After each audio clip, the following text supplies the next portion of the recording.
Hello मेरे प्यारे students, तो कैसे हैं आप। स्वागत करता हूं मैं आपका मेरे इस यूट्यूब चैनल में। तो स्टूडेंट्स, आज हम लोग देखने वाले हैं एसएसटी के most important MCQs from some sample papers. तो चलिए फिर शुरू करते हैं इस सेशन को।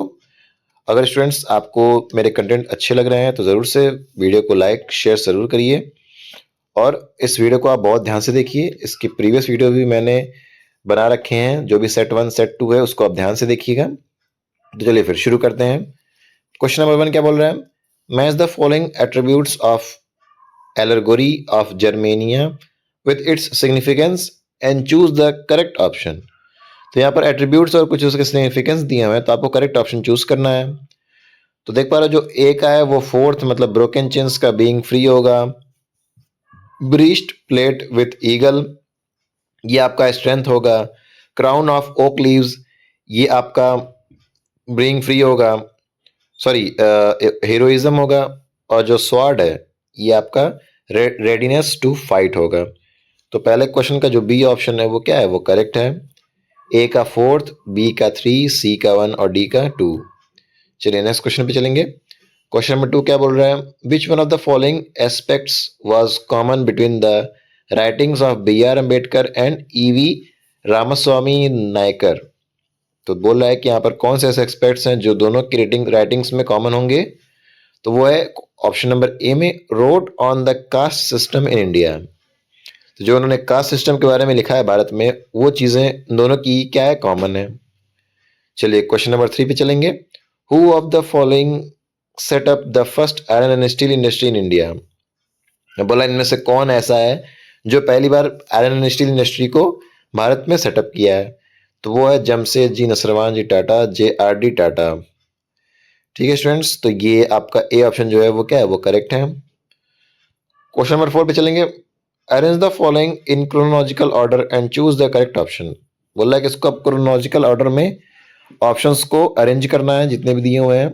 इस टाइप के क्वेश्चन पहले भी आ चुके हैं, मैंने पहले भी प्रीवियस वीडियो में मैंने इस टाइप के क्वेश्चन को बताए हैं। तो इस टाइप के क्वेश्चन पूछे जा सकते हैं एग्जाम में। पहला क्या बोला है? The Bretton Woods conference establish the International Monetary Fund. Second है the Second World War broke out between the Axis and Allied powers, allied groups. Third है a car manufacturer Henry Ford adopted the assembly line method for production। और चौथा है the western economies organise themselves as a group, the group of 77। तो जो आपको ए option है वो correct है। वो क्या है? पहले थर्ड है, फिर सेकंड है, फिर 1 है, फिर 4th है। मतलब सबसे पहले क्या था? कार मैन्युफैक्चर वाला था। उसके बाद सेकेंड वर्ल्ड वॉर जो हुआ था एक्सिस और एलाइड ग्रुप्स के बीच में। फिर आता है पहला द ब्रिटेन वुड्स कॉन्फ्रेंस जो हुआ था। और चौथा है क्या? Western economies organise. तो ऑप्शन नंबर ए जो है वो क्या है, वो करेक्ट है आपका। चलिए नेक्स्ट क्वेश्चन पे चलेंगे। क्वेश्चन नंबर 5 क्या बोल रहा है? Identify the crop with the help of the following information and choose the correct option. अब आपको यहाँ पर क्रॉप को आइडेंटिफाई करना है ऑप्शंस को ध्यान में रखते हुए। क्या लिखा है? This is the second most important cereal crop, this is a rabi crop, it requires a cool growing season and bright sunshine at the time of ripening, it requires 50 to 70 centimetre annual rainfall. तो जितनी भी properties ये बता रही हैं, information बता रही हैं, ये वीट के बारे में बता रही हैं। रेबी क्रॉप होता है और विंटर के समय में इसको बोया जाता है और अप्रैल मई में मतलब गर्मी की शुरुआत में इसको काटा जाता है। तो फिफ्थ का जो ए ऑप्शन है वो करेक्ट है, जो कि क्या है, वीट है।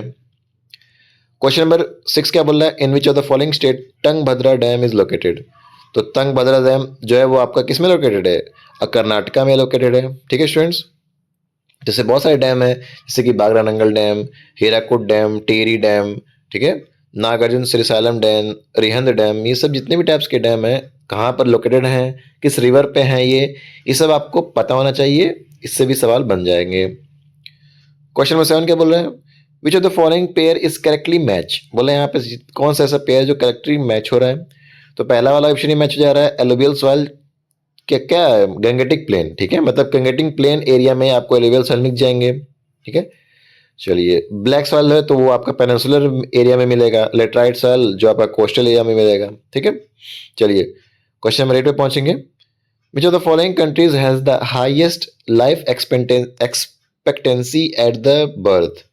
मतलब कि ऐसा कौन सा देश है जिसपे कि सबसे ज़्यादा highest life expectancy of birth का, तो वो है बांग्लादेश। ठीक है, क्वेश्चन नंबर 8 का जो बी ऑप्शन है वो क्या है, वो बांग्लादेश है। चलिए क्वेश्चन नंबर 9 क्या बोल रहा है, which one of the following organisation is providing data regarding employment in India. बोल रहा है यहाँ पर ऐसा कौन सा ऑर्गेनाइजेशन है जो डेटा प्रोवाइड करता है इंडिया के एम्प्लॉयमेंट के रिगार्डिंग, इंडिया में एम्प्लॉयमेंट के रिगार्डिंग। क्या वो एनएसओ है, नीति आयोग है, नेशनल इंफॉर्मेशन सेंटर है, या पब्लिक सर्विस कमीशन है। तो वो आपका ए ऑप्शन है, नेशनल स्टैटिस्टिकल ऑफिस। चलिए क्वेश्चन नंबर 10 पे चलेंगे, which one of the following is a major benefit to MNC when it works on joint production with a local company. तो MNC मतलब मल्टीनेशनल कंपनी। तो question number 10 का जो B option है वो करेक्ट बता रहा है, MNC decides all parameter and prices of the product. तो जो मल्टीनेशनल कंपनी होता है वो जितने भी प्रोडक्ट हैं उनके पैरामीटर्स, क्या क्या चीज़ें होंगी, क्या क्या कैरेक्टरिस्टिक्स होगा, उसका प्राइस क्या होगा, वो सब एमएनसी डिसाइड करता है, ना कि कोई और लोकल कंपनी। तो 10 का बी ऑप्शन करेक्ट है। अब क्वेश्चन नंबर 11 पे पहुंचेंगे, विच one of the following pair is correctly match. अब बोला इसमें से कौन सा पेयर जो है वो करेक्टली मैच है। तो पहला ही ऑप्शन आपका करेक्ट है, प्राइमरी सेक्टर, जो कि क्या है, फिशरमैन से मैच है। तो 11th का ए ऑप्शन क्या है, करेक्ट है। अब क्वेश्चन नंबर 12 पे पहुंचेंगे, assume there are 4 families in a locality. If the monthly income of each family is 10,000, 20,000, 30,000 and 40,000, then what is the average income of the locality? Choose the correct option from the given option. अब यहाँ पर आपको average income पूछ रहा है, तो सबको जोड़ के 4 से डिवाइड कर दीजिए, आंसर आ जाएगा। तो ए ऑप्शन जो है वो करेक्ट है, 25,000 रुपए। चलिए क्वेश्चन नंबर 13 पे चलेंगे, Kanta works in an office. Kanta एक ऑफिस में काम करती है। She gets her salary regularly at the end of every month. हर महीने के अंत में उसे अपनी सैलरी मिल जाती है। In addition to the salary she also gets other benefit laid down by government. अब सैलरी के साथ साथ कुछ गवर्नमेंट की ऐसी फैसिलिटीज हैं जो कि उसको मिलती हैं। ठीक है, तो in which of the following sector Kanta is working. तो कौन से ऐसा सेक्टर है जिसमें कांता वर्क कर रही है। तो आपका जो है ऑर्गेनाइज सेक्टर, ये क्या है, ये एक ऑर्गेनाइज सेक्टर है जिसमें कांता जी वर्क कर रही हैं और इन तरह की फैसिलिटी, सैलरी, ये सब मिल रहा है उनको। तो सर इनका जो ए ऑप्शन है वो क्या है, वो करेक्ट है। क्वेश्चन नंबर 14 पे पहुंचेंगे, विच one of the following is a formal source of credit. बोल रहा है कि इनमें से कौन सा एक फॉर्मल सोर्स होगा, किसके लिए, क्रेडिट के लिए। तो क्या वो रिलेटिव है, क्या वो ट्रेडर है, क्या वो मनी लेंडर है, या क्या वो कोऑपरेटिव सोसाइटी है। तो 14 का जो बी ऑप्शन है वो करेक्ट है, जो कि क्या है, कोऑपरेटिव सोसाइटी है।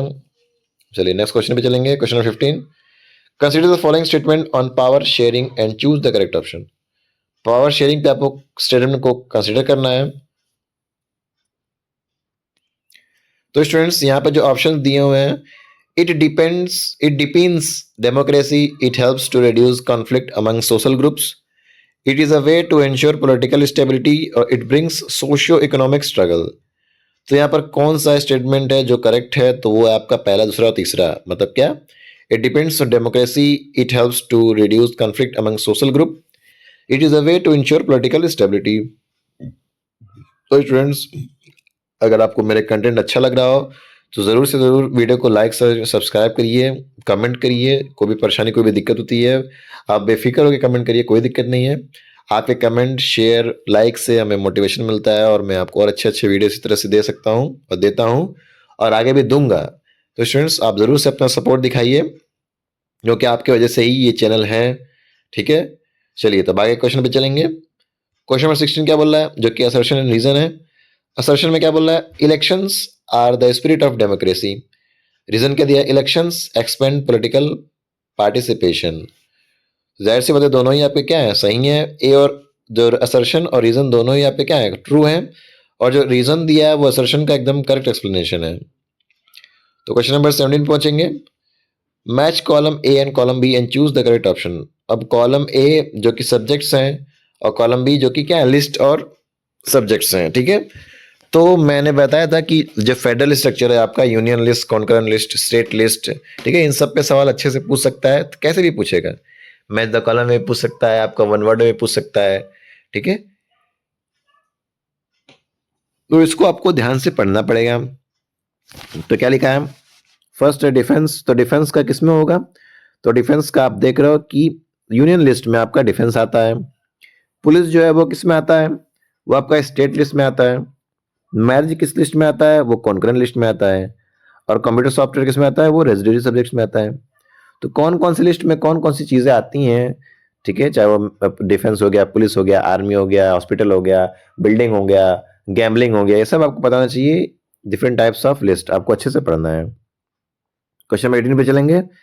Which one of the following is the most popular form of government in the contemporary world? अब कंटेम्पोरेरी वर्ल्ड में इसमें से कौन सा सबसे पॉपुलर फॉर्म ऑफ गवर्नमेंट है? वो क्या है? डेमोक्रेटिक गवर्नमेंट है, बिल्कुल, वेरी इंपॉर्टेंट, डेमोक्रेटिक गवर्नमेंट।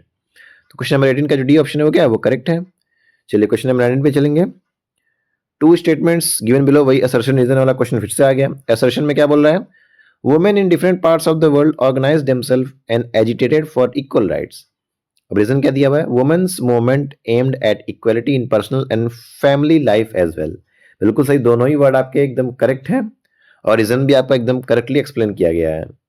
चलिए अब लास्ट क्वेश्चन पे आ गए हैं। विच one of the following matters do not deal with the family loss? इसमें से कौन सा ऐसा मैटर है जो कि फैमिली लॉस से डील नहीं करता? वो क्या है? वो है फाइनेंस। ठीक है, तो 20 का जो डी ऑप्शन है वो क्या है? वो करेक्ट है। तो स्टूडेंट्स उम्मीद करता हूँ कि ये सेशन आपको काफ़ी अच्छा लगा होगा, पसंद आया होगा, आपको कुछ नया चीज़ें सीखने को मिली होंगी। तो स्टूडेंट्स इसी तरह मेरे चैनल को फॉलो करते रहिए नए नए वीडियोस के लिए। और मैंने अभी जस्ट रिसेंटली मैंने एंड साइंस का मैंने एमसीक्यू पोस्ट किया है, जो कि हमारे प्रीवियस ईयर जो पेपर हुए थे टर्म 1 टर्म 2 के 2020 के टाइम में, कोरोना के टाइम में, उसका मैंने most important previous year questions को मैंने पोस्ट किया है। उसको आप जरूर से जाके देखिए, वेरी इंपॉर्टेंट है आप लोग के लिए स्टूडेंट्स। ठीक है, और मैंने जो मेरे टेलीग्राम चैनल पे है उस पर मैंने साइंस सब्जेक्ट्स के कुछ माइंड मैप्स, केमिस्ट्री सब्जेक्ट के कुछ माइंड मैप्स मैंने पोस्ट किए हैं। उसको भी आप जरूर से डाउनलोड करिएगा और वहाँ पर आप कमेंट वहाँ पर आप छोड़ सकते हैं कि सर अच्छा है, बढ़िया है, गुड है। ठीक है, जो भी आपको सही लग रहा है वो आप कमेंट वहाँ कर सकते हो। और मेरे टेलीग्राम चैनल को भी आप ज्वाइन कर लीजिए। ठीक है, तो एक रावत क्लासेस ऑफिशियल लिखा होगा। ठीक है स्टूडेंट्स, तो आप जरूर से उसको ज्वाइन कर लीजिए। चलिए तब तक के लिए आप इसको पढ़ाई करते रहिए, पढ़ते रहिए, अपना ध्यान रखिए, माता पिता का ध्यान रखिए, माता पिता की सेवा करिए और खुश रहिए। All the very best.